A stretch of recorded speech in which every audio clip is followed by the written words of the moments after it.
Hey everybody, I'm Jack with Future Pastimes, and this is Battle Language, where we have an open forum, roundtable discussion on all things Dune and probably beyond as well. In this episode, we're going to just do more of a drill down specifically on Homeworlds, which is one of the variants from Expansion 3, the Ecaz and Moritani expansion. So we have three members of the Future Pastimes Discord. They're also Dune playtesters. So we have Jaded again, we have GJ, and joining us in this episode is Mr. Nobody, and probably not their real names, but we're in Tabletop Simulator, and we've got the Homeworld tokens out as well as the Homeworld cards, and so we're just going to have a free-form discussion where we can talk about it. We'll probably talk a little bit about some of the development, maybe answer some questions, get into some of the nuances of the different homeworlds as well. But yeah, just kind of revel in it. It's probably out of the three expansions and all the variants that are in it, it's one of the little bit more complex. I think Leader Skills is probably a little more complex as well. I think most of the other ones are fairly easy to grasp and they're accessible. But I think that Homeworlds adds a lot of interesting depth and some surprises and new tactics that are either available to the players or forced upon them, depending on the different homeworlds. So I'm going to open it up and yeah, what do you guys want to talk about, and what shall we zoom in on to begin with? Okay, we start with the odd one out. Actually, the one that literally breaks the entire point of Homeworlds, that being two-file, the Chom one. Yeah. Yes. So yeah, the two-pile one. So and somebody had asked about this, why, because in the lore, two-pile was for a long time just a secret planet that, in fact, my understanding was that it was actually multiple planets. Like this could be two-pile or this is two-pile, and only the guild really knew where it was. But as we were doing the expansion 2 deep dive on Chom and getting some details from the novels that Brian and Kevin had put out, Duke and Lady and Heir of Caladan, there's a really big Chom subplot involving the director of Chom, which is Melina Aru, and the president of Chom, her son Francos, and other family members who are in high positions on Chom. And basically her headquarters was Tupile, and that was where she secretly, and maybe not so secretly, ran all of the affairs of Chom. She was, Francos was the figurehead leader, but she was the true power of Chom, and Tupile was where she set up shop. So it seemed to me that was a good point to start with. Certainly by the third book, there were other elements that were introduced as Chom power centers, which led to an interesting discussion about the possibility of maybe coming out with a promo one day for other Chom homeworlds with different advantages, which I think is a fun idea. But that was where that came from, and I think that as we were playtesting Chom, a lot of the playtesters had brought up the point of, sometimes it's very easy for Chom to just not be involved, to sit back, keep earning spice, because, they don't have the free revival. They got to pay for their forces to get revived. Even without the limits, it was like, all right, maybe they're disincentivized to be involved. So I wanted to make the Chom homeworld flip that around. So unlike all of the other homeworlds, Chom's high threshold side is actually a disadvantage for them. And it's not super strong, but a lot of times when I see Chom in action, I do see them discarding worthless cards for spice. But then their low threshold side is the advantage. So that is different. So what did you guys think about that, and the process from what you remember in the playtesting? I personally love it. My biggest problem with Chom when I first played it, and just for clarity, I did not participate in Expansion 2 testing. So I just got to play the faction when it got released. Well, a little before, but the main problem was that it just fell flat. I never had the need to actually go on the planet unless I absolutely knew that I could win a fight. I didn't need to do pretty much anything since I got income. I could get tons of cards with one extra hand limit and my discarding ability. It just didn't feel much of an engaging fashion to play.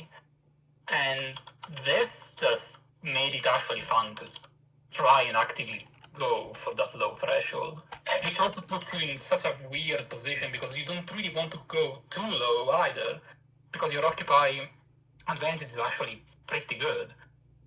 Like giving one extra hand size to whoever is controlling 2 pile is pretty nice. You see hard Conan with that, like 9. Yeah, hard Conan, like X as well, now that they can technology me more and more. Atreides with more information, like BG, can you imagine BG? Like, so now playing Chom is that like fine balance of how low do I want to go? Because the high threshold is annoying, not terrible, but still you would like to have it, and the low threshold is very good. So it made the fashion actually enjoyable for me to play and have in a game, which for me is a big upside. Yeah, you definitely could just sit back as Trom and do nothing, but you could also actively. But this kind of gives a little bit of a carrot in front of the player to say, "Hey, get down on the planet, see what you can do." And I think that's really the beauty of the Homeworlds as a kind of sneaky little set of balance tweaks for all the factions. Yeah, I definitely think there's an element of like dynamic parameters that are there with them. Because one of the other things, and you guys will have to remind me, I can't remember if it's the high or the low threshold, but I do know that you kind of get like a sort of like an upped up like audit sort of ability where you can kind of you can like gain a little more information. I think like if you're in a combat, I don't remember if it's when they're on the homeworld or if you're at a certain threshold and you fight. But the thing that's interesting is it incentivizes Chum to get on the board and start scrapping it up. And if a trading isn't in the game and they're kind of like now your premier money faction that you almost have to haggle with if they're, you know, being very kind of aggressive, getting into those fights, getting that information, because now it's like, well, man, you know, maybe they know a bunch of stuff that we don't know. And if you have Ix in the game and they're being a little close to the vest with their information, I think it really makes Chum a very, very like interesting political, you know, sort of economy faction where I kind of agree with you guys. Before, it just felt like they had a couple interesting things, but, you know, I've heard a lot of other players say it's like, well, if I want money, I'll play the Emperor. If I'm worried about getting guys back, I'll play Talaxu. And if I'm worried about picking and choosing when I want to fight, I'll just play the Guild. And I really think that this was a really, really well-designed homeworld. And I think it's the prime example of what we tried to go for in a homeworld. Like, something that defined the faction in a way that proposed, like, presented the player with an option to do some stuff differently. Like, you can play whatever you want, but if you do something like this, maybe you get a benefit. Like, wink, wink, nudge, nudge, you should probably not try to play the same way as you always done the hundreds other games you did. Yeah. And I really, really like it. I would say the two other homeworlds that accomplished a similar goal are definitely Wallach 9 for the BG and Tleilax for the Tleilaxu. Yeah. The sheer number of it's only a handful, but the sheer number of turn 2 or turn 3 Tleilaxu wins since Homeworlds came out is startling. Yeah. Never know with those guys.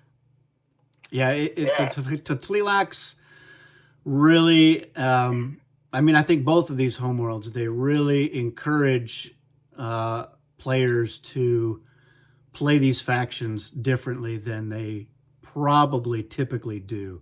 The Tleilax, because they start off pretty weak and it takes them a couple of turns to generate decent income, which can absolutely turn into a giant income later on. But here they're incentivized to go mix it up even more than they do. And with the Bene Gesserit, again, a lot of times players they'll play them as a slow burn as they're taking advantage of the free spiritual advisors and usually accompanying them to the strongholds.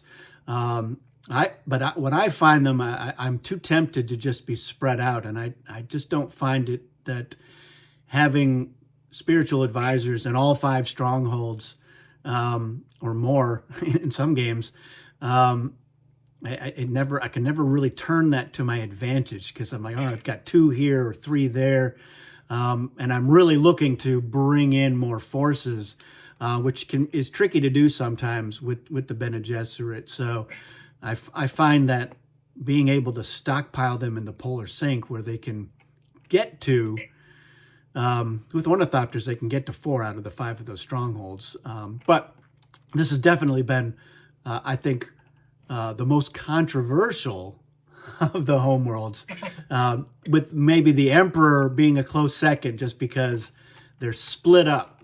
In Advanced, they've got the 2 Homeworlds for each of their 2 types of forces, and they've got more to juggle in terms of making sure that they've got enough coverage on their different planets, and then if they're going to go for it with their Sardaukar, a lot of Emperor players, they like to have all 5 of the Sardaukar down on the planet, maybe even on turn 1, as a show of strength. But then, they're at low threshold and they're vulnerable now, so that's going to force people to change up how they play the Emperor. So that to me is interesting, but I can understand where some people are still trying to wrap their heads around the best way to do it, because if you have a tried and true method of playing a faction, and these Homeworlds, it doesn't align very closely with that approach, you're going to have to rethink some stuff.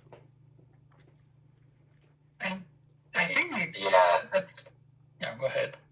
Oh, I'm sorry. I was just going to make one comment about the Bene Gesserit, because it's interesting with them, because I personally found, if you wanted to, in the past, if you wanted to get on the board and you wanted to be super efficient, you either needed to kind of look to the guild and be like, hey, I think we could make something work. The BG doesn't have a lot of money, but with the guild, you get that half rate shipping, so you can get down, twice the amount of sisters on the board than before, or you would look to her chest. Now I feel like you can kind of go in either direction. Like Jack was saying, you can either do the slow drip, where you're like, I'm just going to be everywhere, especially now with the Nexus cards being so awesome and so kind of unpredictable in the game. They don't have to feel like, hey, I have to get into an untimely alliance if I don't necessarily want to. So I do think that it allows for the 2 sides of play, but also on the diplomacy side too. Like I said, you're not really locked into feeling like, well, if I want to make an impact this game, I gotta go ally with these guys. Like, to the point, with regards to the point that Jack said, that now the Emperor is kind of forced to play in a different way. I think that's both interesting, but it's also completely understandable for people that don't want to do it, and this is why it's A, a variant, and B, one that you probably will not have in every single game, since the amount of taxing stuff you have to think about when these things are in play is a lot. There's 6 new abilities, with everyone is on high threshold.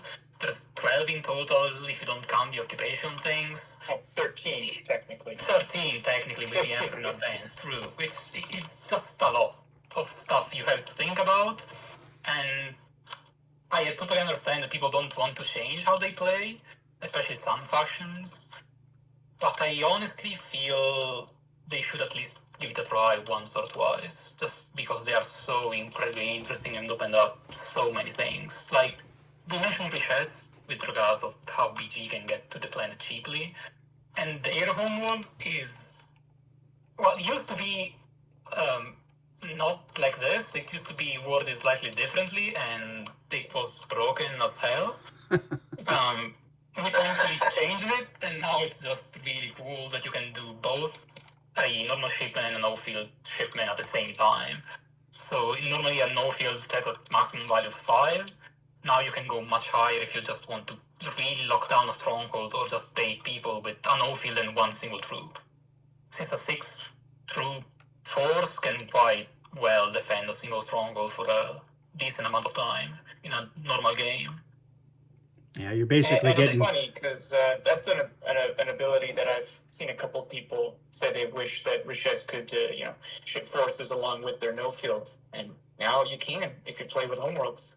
Yeah, there was a lot of comments in between the release of 3 and the release of 2, where some sort of backseat driver armchair designers were like, "Oh, Richesse, it should have had a 10 force no field," and I was like, well, there's a reason. There are reasons why it ended up the way that it did. Some of them were thematically driven, and some of them were just gameplay.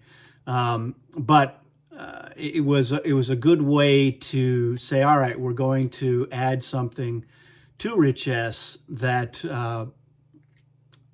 in some ways can fill a gap. And that was what was fun about the Homeworlds, was looking at different ways to implement it. I felt like this is a good opportunity to not slavishly adhere to there's one approach for every single Homeworld. I said, well, there's 12 factions, and I look at that as that's 12 opportunities to try to do something unique for each one. So in some cases, it was let's look for how can we address a shortcoming of the faction. In others, how can we provide a different style of gameplay? In some of them, it was a completely different approach. And some of them were just like an overall balancing of all of the Homeworlds together, depending on the mix that got in there. So I enjoyed that. I know that some people are like, oh, why did you have to make, Chom is different, and then why did you have to make the Emperor was different? And my response is, because I could, one, and two, I think again, for me, I always try to strike a balance between interesting gameplay and thematic gameplay. And because I think that Dune, I've always said that Dune is the most thematic game that I've ever played. And I wanted to continue to build on that pedigree and approach.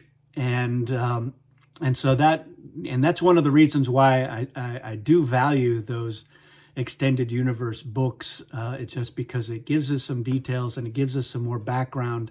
There have been homebrew attempts at some of these factions, but it was based on very little information or ambiguous information, and so it's very hit and miss sometimes how those play out. So I think having more information to mine has been useful for me as a designer, because it lets me try to find ways to build on that. So the fact that they made a big deal about how Richesse, they were competing with the Ixians for technology, and they kept losing the contracts, and then Count Ilbin was just not a good businessman, and so they were in rough shape. How do you translate that to gameplay that can be interesting and still feeds into that? And then when they introduced that no-field subplot in the House trilogy, where there was a scientist who had developed the no-field technology from within Richesse, and then, spoiler alert, he was no longer able to provide any more detail, so they were trying to recreate his work. And I was like, just imagine having access to no fields and then saying, all right, we're going to revisit Arrakis and try to make our presence known. So it's that's what drives me as a designer. But I think that through the play testing, we get a sense of what works. So the balance of gameplay with thematics starts off in a great conceptual point, but the reality is you have to put it through its paces, and you've got to get the feedback, and you got to tweak the numbers so that everything works out. And I think by the end of our expansion 2 play testing, I feel like we validated the 035 approach, because it still fed into they're not super wealthy. So the idea that like, oh yeah, we've got a 10 force no field was going to be borderline absurd. And then that there are uses for that 0, that I love the 0 no field. In fact, it's my favorite one to use. When I play Rich S, I'm trying to use that 0 no field as creatively and sadistically as I can throughout the game. And for me, if I'm Rich S and I end up spending my hard-earned spice and I get cheap heroes, I actually have a secret smile because I'm like, oh, this is great. I'm going to send this cheap hero and the 0 no field in on some suicide missions and really shake up as the strongest factions that I can, since I really literally have nothing to lose in those battles. And better yet, now you stick like 1 or 2 forces along with that 0 no field, and you have the 5 behind your shield, and someone is like, well, it's definitely like 5 forces and then 2 more on top. And Rishas just bought a ton of cards that turn, so I better really put in my all or just leave. Yeah. And then you come into the battle phase and it's a cheap hero, 2 worthless cards and 0 forces. Or you've played Harass and Withdraw. Always Jesus, yeah. So, yeah. I think out of all of the factions, Richess has been the one just sort of generally that, like, ever since they were released, they were the ones that have really kind of risen to the top with how deep and interesting they are. And I think the reason is because, like, you can do exactly what JD just said. You can either super bluff and be like, man, they bought 2 cards this last round. I'm pretty sure they have 3 or 4. They just shipped in a no field, and I need to die high. I don't know what weapons or defense they could have. And it's like, psych, you just spent 6 on the dial, 6 forces away, 6 spice away, and it costs them 1 spice and a 0 no field. And they just, dump some cards they don't need.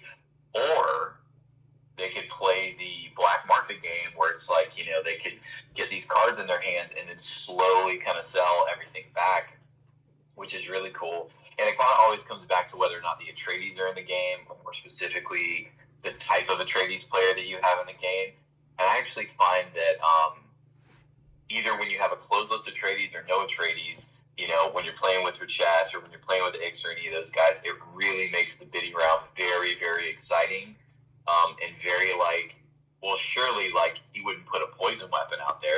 It has to be a worthless card. But then if the BG's in there, you're like, but if they get that, and right, there is some gasoline in the next bidding phase, now what do we do, right? So it's a super dynamic faction. It's really, really fun.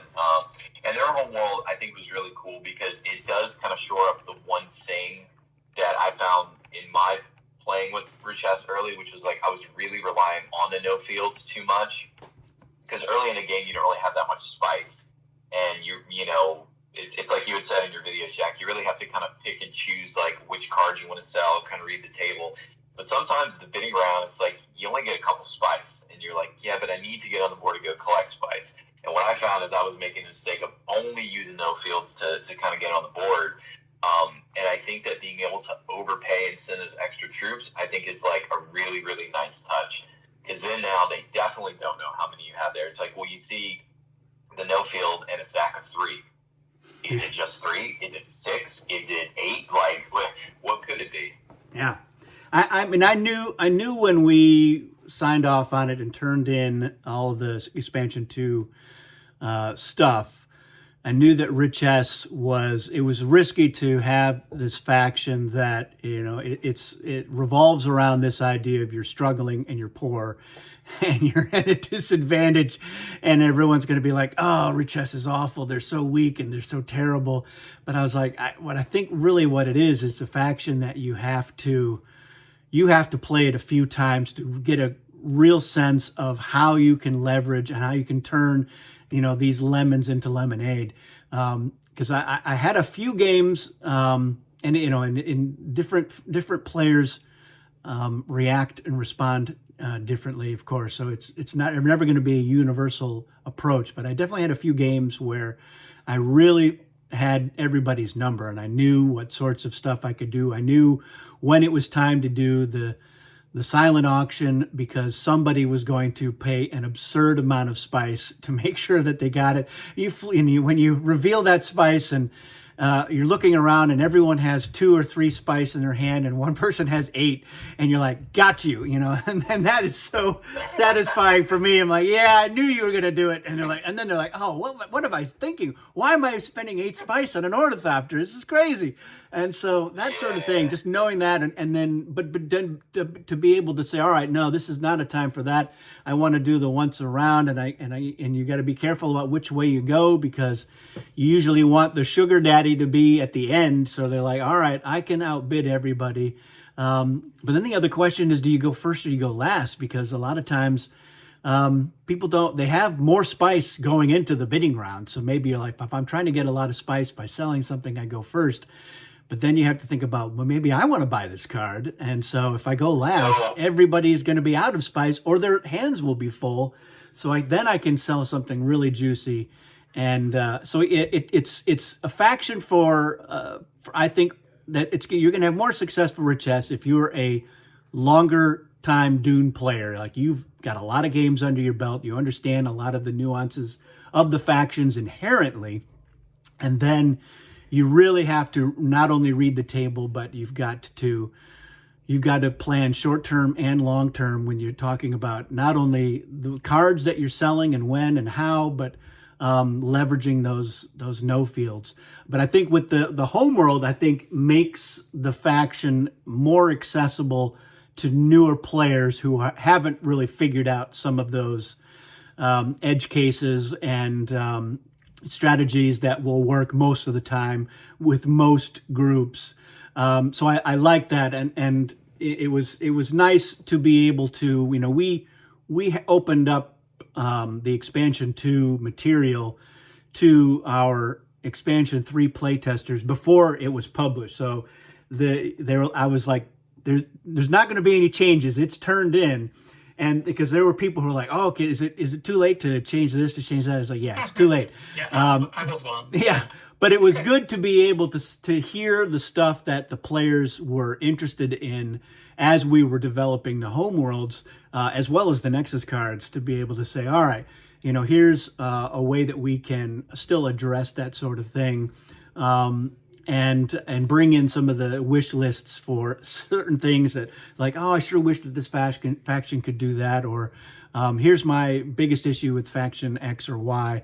And so I like that aspect, which is certainly not apparent in all of the Homeworlds, but on a couple of them, especially the ones, again, that players just don't have as much experience. So if you're talking about the Homeworlds for the core factions, it was, we had decades worth of gameplay to draw upon in terms of what we were going to do to get them. So like the Gedi Prime one was specifically meant to address the idea that Harkonnens are not an economy faction, but they're a faction that makes good use of spice if they've got it. So it was a sort of a way to say, all right, let's incentivize Harkonnen to get into more spice battles, because if they can collect spice in the desert, they're going to get more spice. They're really skimming the profits and doing whatever behind the scenes. Same thing with Guild, with Junction, we're Guild is never hurting for income typically throughout the game. So we wanted to play around with more ways that they can leverage that to try to incentivize more of this cross-planet and cross-Imperium attacking. It's the sort of thing that I would expect a Spacing Guild to be like, absolutely, you want to go attack them on that planet? We're here to help you. That's our mission. So I wanted to sort of say, yeah, let's open this up. If we're going to let people attack Homeworlds, let's make it easier for them to do it if the guild is in the game. But also, let's address some of the other things. So like when you're being occupied, somebody is taken over Caladan, it's not easy for the Atreides to retake that planet necessarily, because at most, they're going to be bringing 3 forces onto Caladan. It's revival. That's how you get your forces back onto your homeworld. Without the Tleilaxu in the game, or unless somebody plays recruits, you're having a small force, you're going to get the +2 when you get that battle there. But if somebody is really, they've taken Caladan and now they're going to just keep sending more forces because they're like, yeah, I want to have that bidding advantage as well as two spice income for occupying Caladan. But now if Guild is in the game, it makes it much easier for the native factions to retake their homeworld. So I like that interaction as well. I think one of the most memorable playtests we had was when we had the Fremen and the Guild in the game, and they were occupying each other's homeworlds for like several turns in a row. The Fremen were like, we like it here, and we're getting this income. And the Guild's like, well, we're going to get income too if you ever earn any spice. And so it was just really interesting to me that, and everybody thought it was pretty hilarious that they were more focused on just occupying the other homeworld than they were on getting into the strongholds. Although eventually they did come to their senses, but I just like that extra wild card effect of, well, we're worried about face dancers. Well, then we need to send a team over there to occupy Tleilax so that we don't have to worry about it anymore. Same thing with the voice. So like, all right, we're terrified to get in any battles with the Bene Gesserit, but if we can take Gwalek 9, then we're immune. And that, I think, is an element to the game that I find very exciting. And it really opens up your strategies, especially, in the late game as everyone's forces are either on Arrakis or in the tanks, and they've just got a nominal force on their homeworlds. And then you're like, we've got a lot more possibilities, especially when people are really focused on stronghold blocking, where they're like, all right, we can prevent the win. Let's make this deal and do this and do that. And you say, all right, if you guys are going to stop us from winning, then I'm coming for your homeworld. And I like that element to the game because I think it opens up more possibilities. Yeah, a lot of these occupy abilities are very juicy. Like even the Rishess one, where now you control it. Or the Seleucus Secundus one, where I once saw a player do a typical turn one Emperor move where they ship all 5 Sardaukar down onto Carthage or Arakeen to go, mess up with the Atreides or Harkonnen early on, and then I just sent a single force to Seleucia, and now the Sardaukar were normal forces, and they lost horribly, like 2 or 3 battles on the first turn. You're the captain of the ship now. Yeah, that's the learning curve to Homeworlds. You can't really play the same way. Yeah, if you can get through that first game where you get absolutely annihilated because you didn't pay enough attention to the possibilities, then you're going to have, I think, a much better time with the Homeworlds because you've learned your lessons the hard way, and now you are a more careful, cautious player, striking when an opportunity arises and taking advantage of your new advantages, but also other people's disadvantages, which I think can be very interesting. I think it may have been that same game, maybe not though, but somebody had occupied Kaitane, and so they were collecting money on treachery card payments, and the Emperor was not happy, although he had stockpiled some spice, so he wasn't hurting completely. But he eventually was like, this has to end. I have to get rid of you. So I'm paying the extra spice to get 3 forces onto Kaitane, and I am going to try to boot you out of there. So I like that. I like that element in there. And I think when you flip to your low threshold now with Homeworlds, it's typically because you've geared up for a big military offensive. And if it doesn't work out for you, you really, can't underestimate the usefulness of that extra free revival. I think that has been a nice element in there. And of course, if you're unfortunate enough to also be on Chom Charity, 3 spices is 50% better than just 2 spice. So it's the difference between 1 card and 0 cards. Yeah. So it's I like that, and that came out of the play testing. There were some players who suggested that. I think that may have been Brain Food who suggested the bonus on there, and I was like, absolutely. I didn't even have to think about it. I was like, that's a great idea. Let's get that on there. I think, what's interesting is that the very first iteration of the Homeworlds, there was sort of a middle threshold. There was high threshold. And then when you drop down to middle threshold, you just didn't have the high threshold, but you didn't necessarily have the low threshold. And that was too much going on. It was like, I just got to tweak these to find the right number. And then it's just binary at that point. You're like, all right, I've got 10. I'm still good here. If I need to send one more, then I'm at low threshold. And it's just very much easier less to keep track of and easier to understand. And we were not in that stage for very long. I think maybe one game we're like, the first one, yeah. It's too much. I want to mention another thing about Homeworlds that doesn't have anything to do with gameplay, but simply aesthetics. I absolutely love how the Homeworlds look. And I love how much character each planet has, like Ecaz being so pink and flourishing and extremely beautiful, and then you look at Giddy Prime, an absolute hellhole that you really don't want to go. And like Junction with the different types of build ships, depending on from the different types of movies and sources, even the Ilya one. And I just love how each and every one looks so unique. And well, the kiting rings cannot be understated. Oh yeah. Yeah, we're gonna do a battle language episode with the artists who in full nepo baby disclosure are my twins. Not my twins, but they're my children.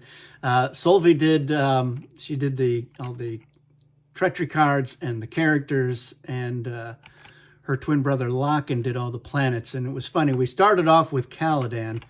And he did basically 3 different versions of it because we were trying to find the right aesthetic. We wanted something that felt congruent with the Ilya art direction, which, his art, he's got a few different styles of art that in there, the treachery cards are the kind of a hip silhouette thing. It's not a full silhouette, so there's some like little details in there. And then you have the portraits are kind of a different style, and then even the box cover feels like a different style from the portraits in some ways. So we were trying to strike the right balance, but I think he nailed it. And then he wanted to do an homage to the faction color. So there's some element of a faction's color is in each of them in some way or another. So, Rich S is gray, but they got the gray moon, and then a little bit of red going on with the emperors and the Ixian color. And it's usually with the nebula. That's the easiest way to do it. So you're like, what is all this pink on Rich S? Or not Ecaz, because it is this big forested planet. But I think it works. It gives it this unusual sci-fi element to it, and then it just makes it easier at a glance to look around the table and go, okay, yeah, blue, that's green, great, yellow, pink, all right, I know who's is who, and the planet tokens match it pretty well. I love the tokens. I think Gale Force 9 did a good job with those, so I'm really happy. That was what kind of sold them on this expansion, because it originally wasn't planned. When I told them, I was like, yeah, I want to do this thing with the Homeworlds. And they were like, oh, that'll be great, having those Homeworlds around the table and you can see them and put your reserves there. And they were right. They do look great. I just love them. So even when we're not using the cards, I'm like, yeah, we absolutely am using these tokens to hold the reserves. That's fun for me. And Locken had a lot of fun. So he's got some thoughts that he wants to share. So we'll get into that at some point in the coming weeks, and we'll talk to Solvi as well. But the box cover and some of the other stuff, and what it was like having me staring over her shoulder the whole time, telling her, make his hair longer, stuff like that. All right, we got time for it. Was there anything else? Had pretty good. Yeah, get into it. Well, I was gonna say, I don't know if you guys are kind of up for it, but if you guys want, maybe we could share what our overall favorite homeworld for any specific faction is. Not necessarily like your favorite faction, but like for example, I'll go first. My favorite homeworld for the faction that it was designed for has got to be Giddy Prime.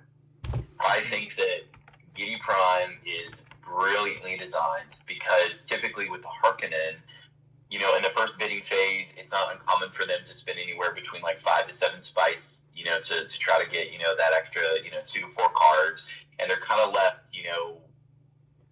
low on income. And, if they don't get really good treachery cards, if they lose a couple battles, they're kind of out of it. But the Harkonnen reserves, having them be able to ship some guys down, possibly, or just walk out of Carthag, go get some spice, get some extra spice for it, I think is like a nice little touch that they needed. They also don't have any penalties if they get super low. They get a free revival, so now they're up to 3. They get extra Chum Charity. But the Occupy special rule on their homeworld, the Occupier or their ally gains the extra treasury card, is really interesting because normally when the Harkonnen get enough treasury cards, you don't necessarily want to go fight them. But I feel like it's a sweet enough incentive on the back end that, like, if you go there and you fight them and you win and you get them out of there, now all of a sudden it's like, well, if they've lost to you, they're obviously down cards. They might not necessarily be broke, but they're going to need to get cards back. If they've allied with the Emperor, he's going to help them get cards back. But guess what? You're also getting the second half, of their power, essentially, because you're starting to get cards fed to you. And I just think that the homeworld is really, really, really interesting because it's seemingly innocuous. It just seems kind of like, maybe it's not a big deal, but in the games that I've played, I really feel like Giddy Prime has been a huge boost to the Harkonnen. Mm-hmm. Jaden? Well, I was actually thinking about this before we started, but I've got to say that my favorite homeworld for one of my least favorite factions has got to be Ix. Wow. Yeah. Because, if you think about it, designing a homeworld that gives you advantages typically at the start of the game to by far the most powerful faction at the start of the game, that's going to be tough no matter how you do it. But I think this is really good to have basically no effect early on when they're super strong. But it's actually really nice in a later game. Typically, Ixians, they fall off even if they don't lose any battles past like turn 4 or 5, just because it's tough to keep all the card knowledge in your head when you can't write stuff down. And then once you start losing battles and you gotta revive stuff, it just gets brutal. But with this, you get 1 free revival of a cyborg, and then you spend 3 spice, and you got 3 more forces. That's another cyborg and 2 suborgs. Like that's a huge boon. Mm-hmm. And I just think it works out really well. I once won a game as an Ix player who was doing nothing except giving my ally the bidding pool knowledge and then giving them that free card off the top of the deck that they can discard when they buy one. I was doing nothing, so I would have loved to have had this high threshold advantage in that game so I could revive more forces and do more things. Yeah. Also, I'm it's a a good good call. Yeah. It's one of my favorite by the looks of it. I'm conflicted on my personal favorite, mostly because I already mentioned how much I love Two-Pile, because it changes the faction that I really don't love in the vanilla extension 2. But I think it has to be Tlilax, for the sheer fact that when Jade mentioned the amount of turn 2 or 3 Tlilax wins, well, that's mostly me. I really love the immense boost of income you get early on if you can use it well. Like, Tlilax 2 is usually extremely slow. Before turn 5, they barely even exist on the table. You will never see them ship or control anything because they just don't have the money to afford it. The income is only comes when other people start fighting, dying, exploding, or whatever. Well, now you have an easy way that actually benefits you double to actually incentivize people to actually fight, to get their troops killed, to actually revive them. Your now ability to increase the revivals up to 5 becomes really good. And you're actually incentivized not to send the usual 1 or 2 troops. Maybe you want to send 4, maybe you want to send 5. And worst case, well, you get a stronghold or you get income, so it's a win-win for you. And the interesting thing with Tlilax is that the low threshold is devastating. It's literally removes the entire point of the faction. You lose the entire income you would normally get out of the free revivals, which is usually the most common one. So you can be reckless, but you also have to always be extremely wary of, like, can I afford this risk? Do I have enough spice now to afford 1 or 2 turns of no income? And it just makes playing them so much more dynamic and interesting, where a turn 2 or 3 win, or at least being well positioned enough to maybe pose yourself for a win next turn is not only a possibility, but a very real and clear scenario that has happened quite a few times. And again, the art is just lovely with all the moons around, and that little fog that ties what's going on in Tlilax, because you really don't know what they're ever up to, and it just adds to the shifty character that they, well, effectively are. Yeah, that's a good choice too. Like, and it's tough because like they're all so cool, but I don't know. There's got to be a favorite. And what about you, Mr. Rita? Which one's your favorite? Well, it's, I always like to gravitate towards the double Emperor experience, but I do want to give a shout out to Grumman, because what I like about Grumman is that it potentially gives Moritani a little mini economy. So it's a trade-off for them. They've got to decide that they would like to get 4 spice for removing 1. This doesn't prevent them from adding 1. They can still do that. But normally Moritani is about, I want to have, 1 token in this stronghold, 1 in that stronghold, 1 in the other stronghold, so that I'm funneling everybody to the other 2, or whatever the case may be. But if what it is that you need is spice, I think this is a nice way to approach that. With the low threshold, it lets people send a small force into a terror token territory, but if they're serious about trying to take that stronghold, they are going to have to bring in at least 3 forces, so you can still pretty much get them. And then it's just a matter of, is it worth occupying Grumman to avoid the terror token? A lot of times the players are like, it's just not worth it. I have to send forces over there, and then I have to beat them, and then I have to still be there. And so they often are unmolested on Grumman. So I kind of enjoy that aspect of that faction. But yeah, I mean, for me, I think like GJ, a lot of times it's the art that makes me go, yeah, I want to play this faction just for that reason alone. I mean, I love getting that giant planet for the Emperor. It just feels so right to be like, yeah, I got the biggest planet. Why wouldn't I? And then I've got this eyesore as well. So, which is funny, like in the original Spice Harvest, this was the Emperor's planet. They went with Seleucia rather than Kaitane. It's a curious choice. But when I was making this, and I was like, they've got Seleucia, and I was like, oh, this is too perfect. I have to do 2 homeworlds for the Emperor. Feels like, extra privileges. It's got its pros and cons if you're playing the faction, but yeah, I really like it. This token is great on the table too. It really catches. We had this up at a store playing, and a lot of people, they walked by, they saw, oh, it's Dune, and then they're like, whoop, wait a minute, what's going on over there? And it drew a crowd, so that was great. I was like, all right, mission accomplished.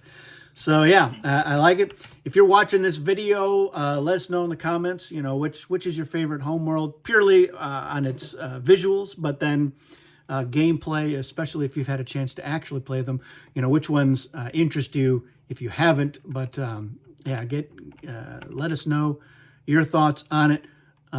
It's starting to trickle out. I've been hearing sort of session reports from players trying out the homeworlds, and just some really interesting new stories that come out of it, which is what I like best about it. I think you're like, oh, I had this situation which we've never really had before in a game of Dune. So that's for, as a designer, that's the sort of stuff I like to hear the most, is like, oh yeah, we did this and this happened, and That's what I'm hoping that people get out of it. It's really not that hard. It is just a matter of your brain processing, and you're like, all right, can I also keep track of how many of my forces I have, and then realize, all right, I've got to deal with this now. I've got this new thing I can do, so I've got to remember that. But then that goes away, and I have something else to worry about. That's as complicated as it gets, which for some people I know is already asking a lot. But again, this is really, I think, mostly for people who don't have to put as much processing into the normal advantages. They're like, yeah, I know what these factions do. I don't have to constantly refer to my own faction sheet that much. So if all you're referring to is your Homeworld card, that's pretty accessible. But again, let us know your thoughts on that.